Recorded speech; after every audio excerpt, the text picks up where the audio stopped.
selamat sore Tribuners. Jumpa kembali dengan kita berdua dalam program Selamat Sore Medan. Iya, di edisi Jumat tanggal 6 Oktober 2023. Iya, masih dengan kita di sini.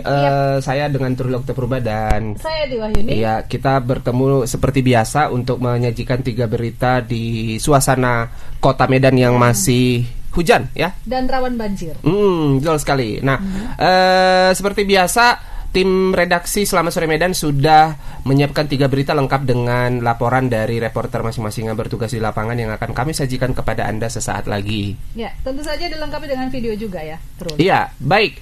Nah, untuk ini sebelum sampai ke berita ya. Ke berita kita mungkin bisa ice breaking dulu. Iya. Karena memang kita lihat di sini kayaknya kita harus bacanya ini lewat ini ya. Lewat apa? Iya, kayaknya ada yang kurang ini. Ini sebentar dulu ya, Tribuners ya. Ini mana apanya? Apa yang mau dibaca ini? Memang atau kita ngobrol-ngobrol saja. Iya, mungkin agak lain kayaknya apa ini ya, tim dari apa ini. Mungkin ya ada sesuatu ya di Oktober ini, dan mungkin sekali lagi di apa juga ya diingatkan. Betul. Sekaligus diinformasikan Oktober. Teman saya ini Truli Oktober baru. Iya, betul sekali. Tentu Tribuners tahu apa maksudnya di situ.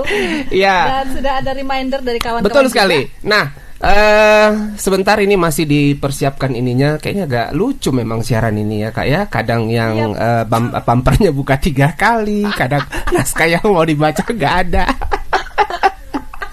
Nggak jelas. Tadi kita udah direpetin produser ya. Betul. Udah telat. Tapi bang cuaca hujan ini. Nah, ini dia. Ini adik kita. Ini orangnya ya. Mungkin nanti akan terlihat ya. Ini orangnya yang menjadi biang keroknya. Maaf ya Tribuners, sedikit masalah teknis. Betul tapi sekali. Tetap kita akan sajikan 3 berita unggulan kita di hari ini. Makanya tadi saya heran nih kan loh, kita menyajikan 3 berita udah mau mulai kok belum ada. Untung kita agak respect karena baru terima gaji dan bonus bulan September. Baik, untuk tidak berpanjang lebar lagi, baik kita mulai berita pertama, yaitu dari tim gabungan Polres dan Balai POM Tanjung Balai berhasil mengungkap pabrik ekstasi rumahan di Kompleks PNS Kelurahan Seraja, Kecamatan Setulang Raso, Kota Tanjung Balai. Iya. Mungkin ini kompleks PNS, nanti kita bisa konfirmasi apakah betul ini kompleks perumahan untuk PNS atau mungkin namanya nama perumahannya PNS singkatannya ya, mungkin Permata Nyaman Sejahtera seperti itu ya. Dalam kasus ini petugas berhasil mengamankan 6 orang tersangka yakni MSP, G, MRS, ASP, CG dan RIR yang masing-masing berperan sebagai produsen dan perantara peredaran narkoba jenis pil ekstasi tersebut. Dikatakan oleh Kapolres Tanjung Balai AKBP Ahmad Yusuf Afandi, pesanan tersebut dikirim oleh penjual di Kota Jakarta dengan metode penjualan secara online melalui aplikasi e-commerce. Pesanan dibeli dari aplikasi Shopee, lalu kemudian diikuti karena obatnya dibeli secara cash on delivery, kata Kapolres. Dikatakan Kapolres saat melakukan penggeledahan, petugas menemukan 2 bungkus sabu dengan berat sekitar 50,86 gram. Nah, seperti apa videonya? Mari kita saksikan bersama-sama. Luar biasa. Ekstasi pakai online.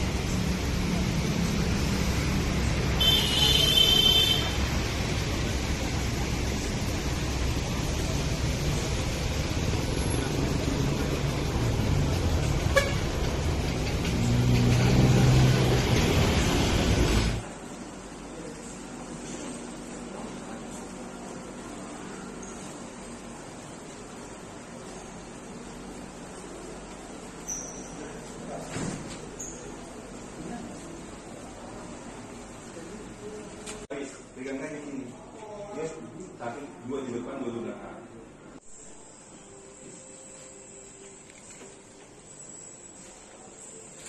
Industri narkoba di Tanjung Balai, gimana Pak? Baik, awalnya kami bersama pihak BPOM mendapatkan informasi bahwa akan ada pengiriman dari Jakarta obat yang tidak memiliki izin edar. Dalam hal ini adalah obat Alzheimer melalui pos yang dipesan melalui aplikasi Shopee. Nah, setelah itu kita melaksanakan kontrol delivery bersama pihak POM dan pada saat barang itu diambil diikuti sampai ke rumahnya.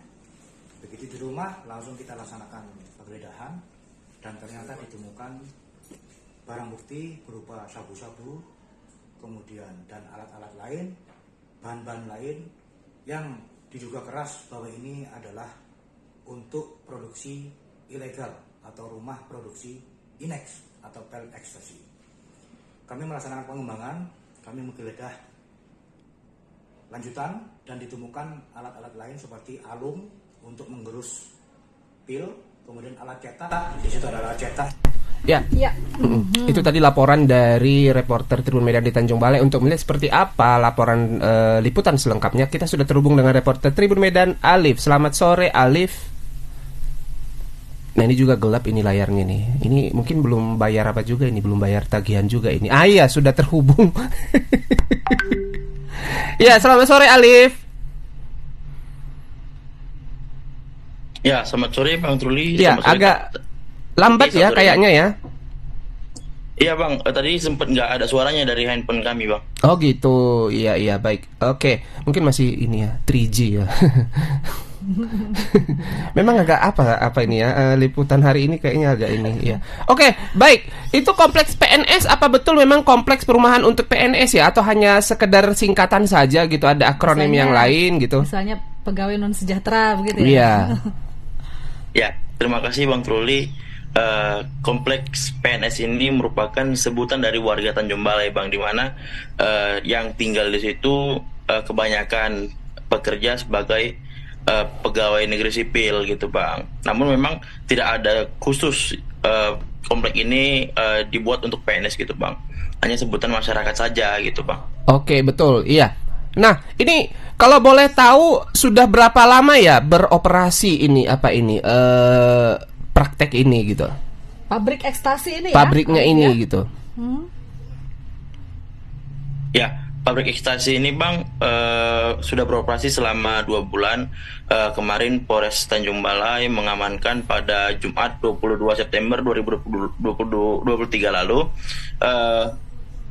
Saat itu Polres menemukan 3 orang tersangka, di mana saat itu Polres curiga bersama BPOM curiga ada satu obat yang dilarang masuk atau dikonsumsi oleh orang tanpa resep gitu Bang. Nah masuk ke Tanjung Balai. Saat dicek dari mana datang sumber obat ini merupakan dibeli dari e-commerce Shopee Bang gitu. Nah kemudian diantar menggunakan pos menuju Kota Tanjung Balai. Nah polisi melakukan undercover dan mengikuti delivery, kemudian sampailah pada komplek PNS tadi gitu Bang. Okay. Nah sesampai di sana polisi langsung melakukan penggerebekan bersama BPOM dan menemukan 2 buah paket sabu dengan berat 80 gram.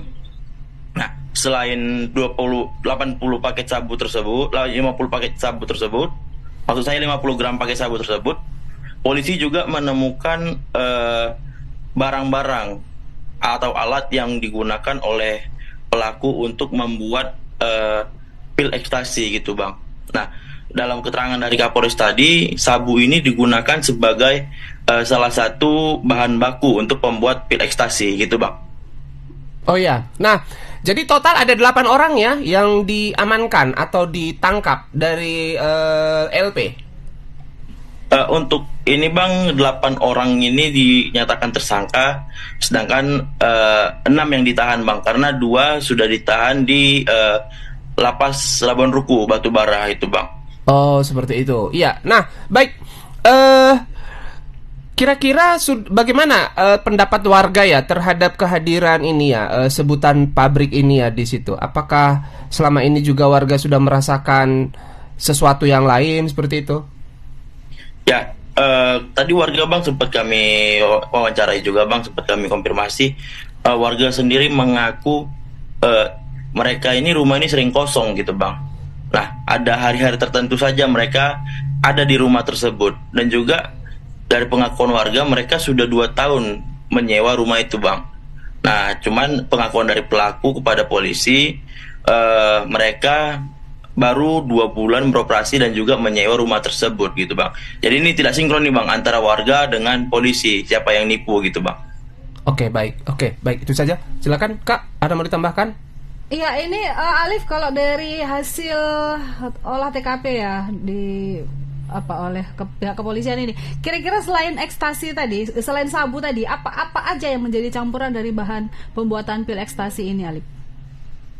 Ya Kak, ada obat khusus dia Kak. Obat-obatan ada 5 buah obat disatukan oleh mereka gitu, dicampur bersama sabu.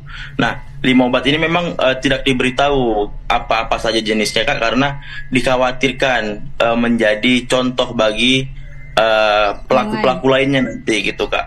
Nah, jadi ada 5 jenis obat yang digunakan oleh pelaku ini untuk membuat pil ekstasi. Nah, tadi keterangan dari Polres sendiri Kak, bila kita mengkonsumsi pil ekstasi tersebut gitu, nanti efeknya itu terjadi pada bibir kita gitu kan. Nanti bibir kita tuh pecah seperti sariawan. Nah, itulah yang menandakan bahwasanya pil ini menggunakan sabu-sabu gitu Kak. Kalau dari informasi pelaku, pihak kepolisian mungkin ada penjelasan kira-kira sudah berapa banyak diproduksi ekstasi ini, Alif? Dan kemana saja diedarkan? Ya, untuk pil ekstasi ini Kak, hampir setiap hari mereka produksi Kak, dengan rata-rata 100 butir per hari. Dan juga itu diedarkan di sekitar Tanjung Balai dan juga kisaran gitu Kak. Dan kebanyakan diedarkan diduga di tempat hiburan malam gitu Kak. Dia penjualan langsung, karena ini kan pre-order segala ya. Kalau mau katanya pre-order dulu begitu ya. Sistem penjualannya Kak, 3 orang yang melakukan produksi, kemudian dipesan oleh 2 narapidana yang di lapas tadi. 2 narapidana yang di lapas ini berkomunikasi kembali dengan 3 orang tersangka yang untuk mengedarkan di tempat hiburan malam gitu Kak. Jadi 3 tersangka inilah hasil pengembangan dari pihak Polres Tanjung Balai gitu Kak. Oh, jadi 2 napi ini sebagai resellernya begitu kira-kira ya? Begitu ya? Yang punya jaringan. Kalau dari Kapolres tadi, mereka sebagai pengendali Kak, karena mereka yang mengatur. Ini antar ke sana gitu Kak. Nanti kau jumpa sama yang ini ya gitu. Oke. Ya. Tapi sepertinya memang di Tanjung Balai sendiri fenomena narkoba bagaimana ini kira-kira, Alif? Karena luar biasa ya, sudah semakin terang-terangan sepertinya, bahkan terdapat pabrik di situ. Bagaimana kalau selama ini dari hasil tangkapan-tangkapan polisi? Ya, untuk beberapa bulan belakangan ini Kak, ya alhamdulillah memang mulai berkurang Kak, karena polisi juga gencar ya melakukan razia-razia. Biasanya pada tahun-tahun lalu itu Kak, di sini tuh ada puluhan kilo Kak yang diamankan. Seperti tahun lalu ada 57 kilo dan awal tahun lalu 20 kilo. Nah, untuk saat ini belum ditemukan Kak, ada yang kilo-kilo lagi. Hanya batas kemarin ada sekitar 2 kilo saja Kak. Nah, keterangan dari pihak kepolisian memang ini merupakan dampak dari atensi Kapolda untuk memberantas narkoba gitu Kak. Jadi para pelaku ini tidak berani masuk melalui Sumatera Utara, khususnya Tanjung Balai Kak. Tidak ditemukan, semoga saja memang karena tidak ada transaksi ya. Betul. Takutnya tidak ditemukan justru karena lolos edar di pasaran, Alif. Nah, ini kan jadi sebuah pertanyaan juga ya. Ya, memang tadi sempat saya bilang gitu Kak. Mereka tapi mengaku kan mereka juga punya kibus ya Kak, atau mata-mata mereka lah gitu. Mereka juga mengaku saat ini sedang kurang dan juga beralih begitu ya. Ke tempat lain di provinsi lain gitu Kak. Ya, karena Tanjung Balai seperti kita tahu itu menjadi salah satu pintu masuk ya untuk peredaran barang-barang ilegal ya, termasuk narkoba. Baik, Alif, terima kasih laporannya. Kita masih menunggu laporan-laporan selanjutnya ya Alif ya. Tetap semangat, selamat bertugas. Terima kasih Katie, terima kasih Bang Truli, selamat dari Medan. Oke Truli, kita akan lanjut ke berita kedua, berita silakan. yang kedua. Tribuners Polda Sumut akhirnya mengaku telah mengajukan permohonan ke Mabes Polri terkait izin khusus senjata api milik tersangka Ruslan Ser Goboy umbar tembakan di hadapan masyarakat. Kabid Humas Polda Sumut Kombes Hadi Wahyudi mengatakan permohonan itu berdasarkan pengajuan Ruslan Ser kepada Polda Sumut. Dari pengajuan Ruslan ke Polda Sumut, lalu Polda Sumut ke Mabes Polri, barulah surat izin khusus senjata api itu dikeluarkan.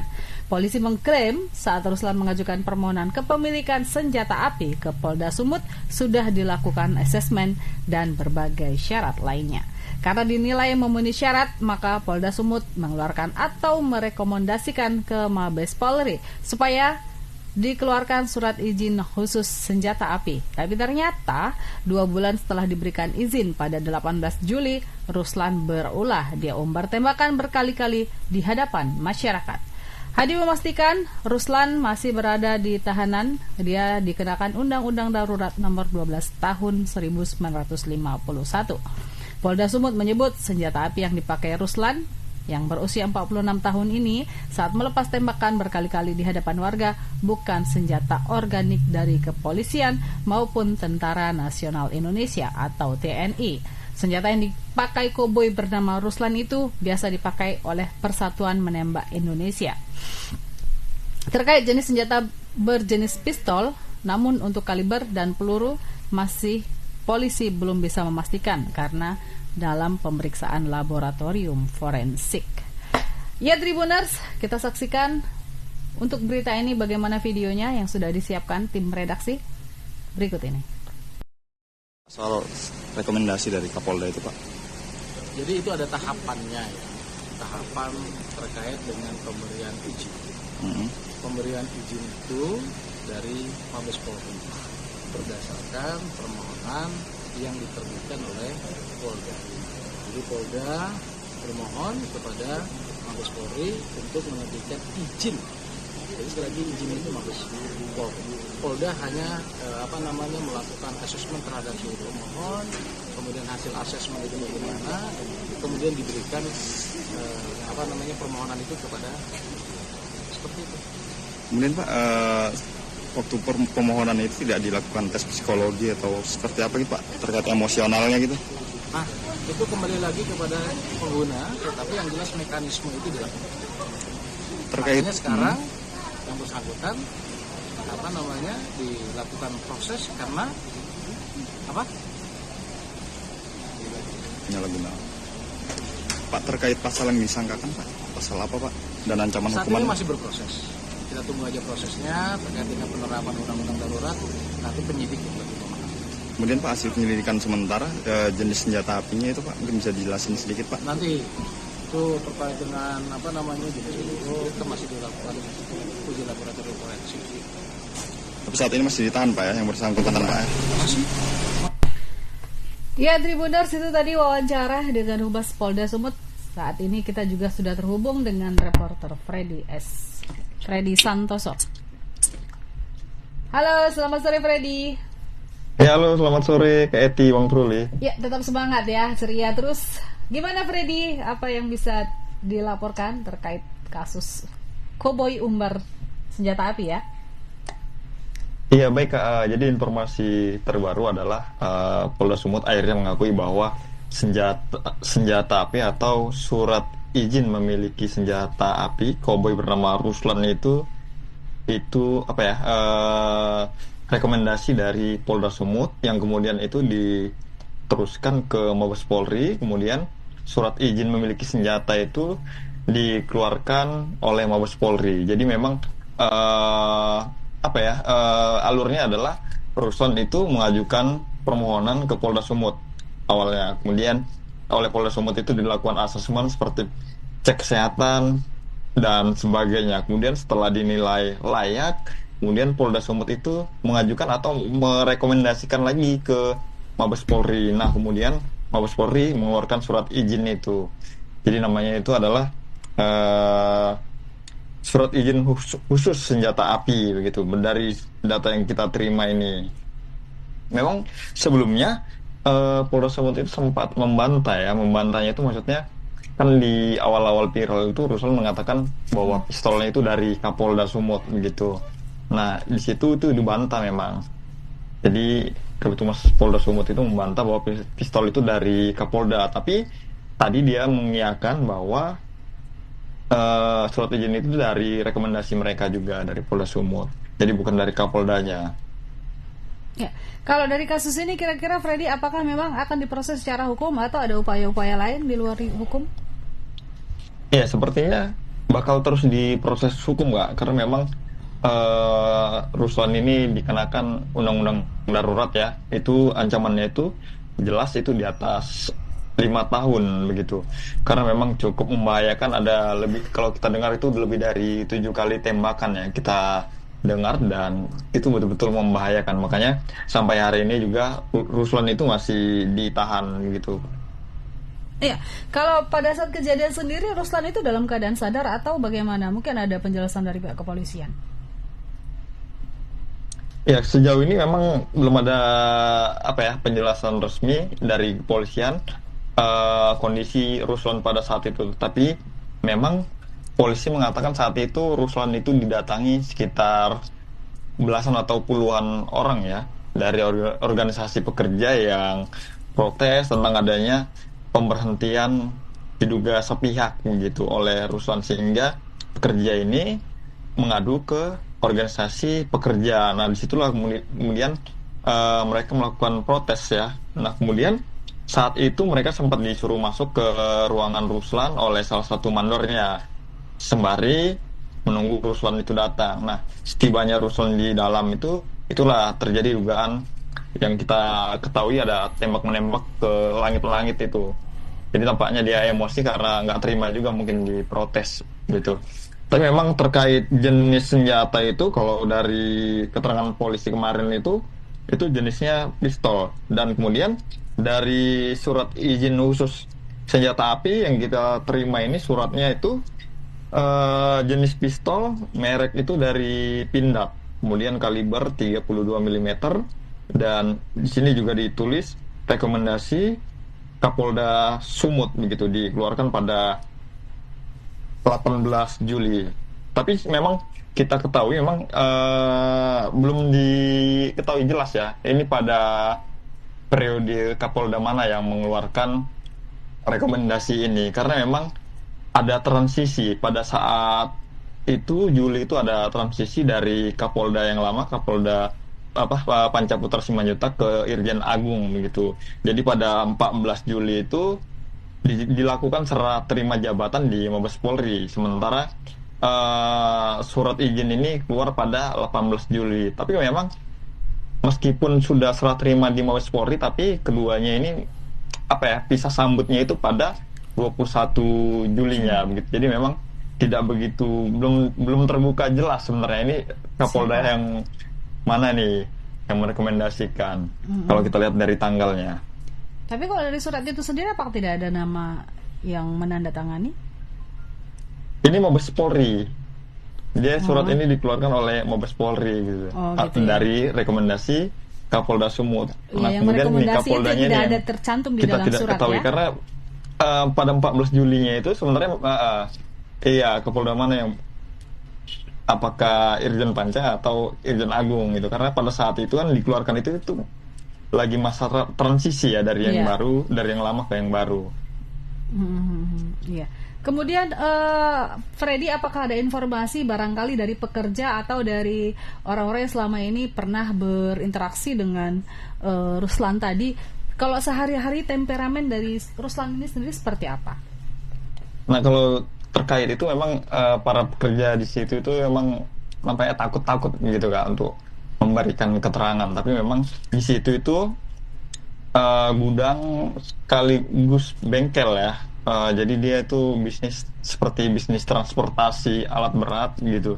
Nah, kemudian kita juga lihat dari akun media sosialnya, dia itu memang ada beberapa mengupload kegiatan dia menembak gitu di lapangan tembak. Kemudian dia juga ada beberapa foto itu berada di showroom sepeda motor. Nah, kemungkinan itu miliknya. Jadi memang bisnisnya itu ada beberapa lah gitu. Iya, tapi dia bukan atlet ya. Artinya sekedar hobi barangkali ya. Ya, sepertinya dia hobi saja, karena memang senjata itu memang dipastikan bukan senjata organik. Artinya organik itu bukan yang dikeluarkan atau dimiliki oleh TNI maupun Polri. Nah, biasanya itu senjatanya itu itu dari perbakin ya. Gitu Kak. Iya. Ya, Truli ada lagi yang mau ditanya? Baik, Freddy, Terima kasih. Semoga aksi-aksi seperti ini tidak terjadi lagi ya, karena selain membahayakan juga menimbulkan trauma ya. Iya. Bagi apalagi orang-orang yang tidak terbiasa dengan kekerasan.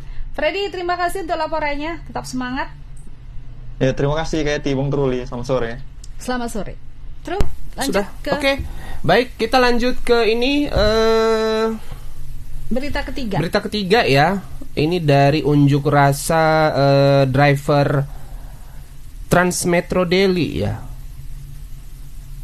Ya, sejumlah driver bus Metro Delhi melakukan aksi unjuk rasa di Jalan Stasiun Kota Medan pagi tadi ya. Unjuk rasa dilakukan karena ratusan supir bus Metro Delhi ini belum menerima gaji selama 2 bulan.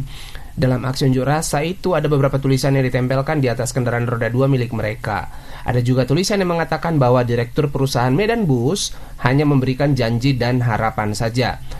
Nah, seorang supir bus Metro Delhi yakni Muhammad Ahyar mengatakan gajinya sudah tidak diberikan hampir berjalan 3 bulan. Nah, seluruh bus Metro Delhi menurut Muhammad Ahyar ini berjumlah 170 supir yang belum menerima gaji sejak bulan Agustus 2023. Nah, total keseluruhan gaji itu diperkirakan sekitar 10 juta rupiah. Nah, menurutnya gaji telat sudah dirasakan seluruh supir bus Metro Delhi berkali-kali. Nah, diakui sistem kerja di Metro Delhi ini adalah sistem kontrak. Jadi yang menggaji adalah Kementerian Perhubungan, kemudian gaji itu dititipkan ke perusahaan Medan Bus sebagai mitra. Namun saat ditanya kenapa belum gajian oleh pihak Medan Bus disebut bahwa pihak Kementerian Perhubungan belum memberikan atau mencairkan dana. Nah, seperti itu jalan ceritanya. Nah, untuk melihat seperti apa videonya, mari kita saksikan bersama-sama.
Iya, jadi pada kesempatan pagi ini ada aksi spontanitas dari rekan-rekan sesama pengemudi atau driver Transmetro Delhi.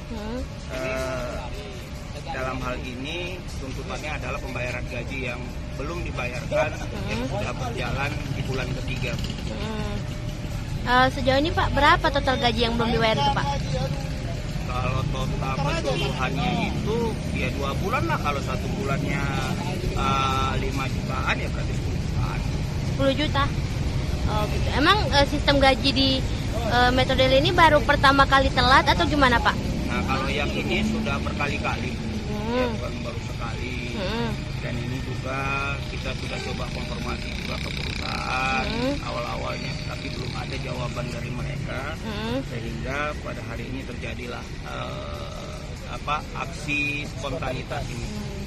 Ini memang yang ada di sini nih yang belum dibayar atau semuanya belum dibayar Pak? Keseluruhannya belum dibayar. Keseluruhan supir bus Metro Delhi Pak? Iya. Ada berapa Pak?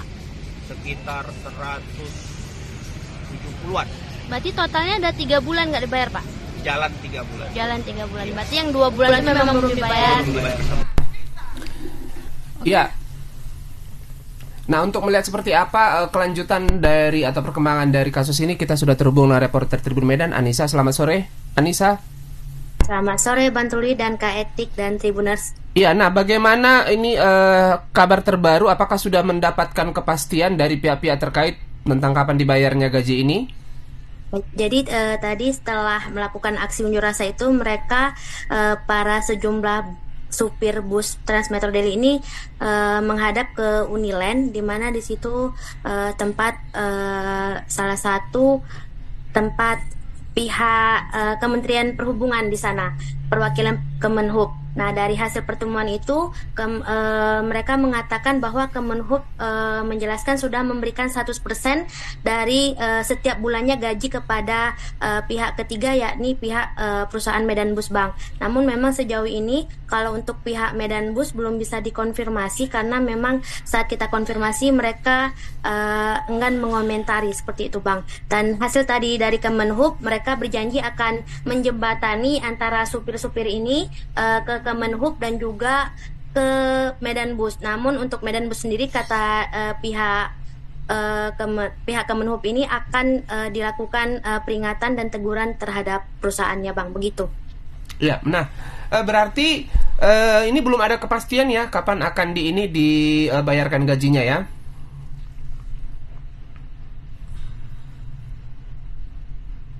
Betul, Bang, memang dari hasil pertemuan itu pihak supir-supir ini juga mengaku belum puas karena memang belum mendapatkan kepastian kapan berlangsungnya atau dibayarkannya gaji mereka. Namun memang mereka juga enggan bertemu dengan pihak Medan Bus ini karena jikapun mereka mau bertemu, dikatakan para supir ini mereka harus sudah mendapatkan kepastian dari gaji mereka kapan dicairkan. Nah, langkah selanjutnya yang mereka akan lakukan itu akan membayar advokat atau dan membawa permasalahan ini ke ranah hukum, Bang.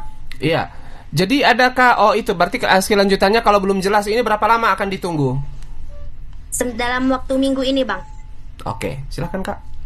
Ya, saya kira itu saja ya, Trul. Ya, cukup. Kita tunggu saja bagaimana ini nanti respon dari pihak-pihak terkait. Semoga ini namanya hak pekerja ya, yang seharusnya dibayar sebelum keringatnya mengering, begitu sebuah anjuran spiritual untuk menghargai para pekerja. True? Ya. Oke, Nisa. Terima kasih untuk laporannya. Atau ada yang mau disampaikan, Nisa? Sudah, Pak, cukup. Oke, terima kasih Nisa laporannya. Truli. Ya, cukup itu saja. Tadi yang penutup untuk berita kita di hari ini dalam program Selamat Sore Medan. Iya. Ya. Kita selanjutnya akan undur diri. Jumpa kembali pekan depan, tentu dengan program yang sama, berita yang berbeda, tapi tetap berita yang paling aktual dan paling viral. Dan saatnya sekarang kita undur diri. Saya Eti Wahyuni dan saya Truli Oktopurba. Sampai jumpa lagi. Bye-bye.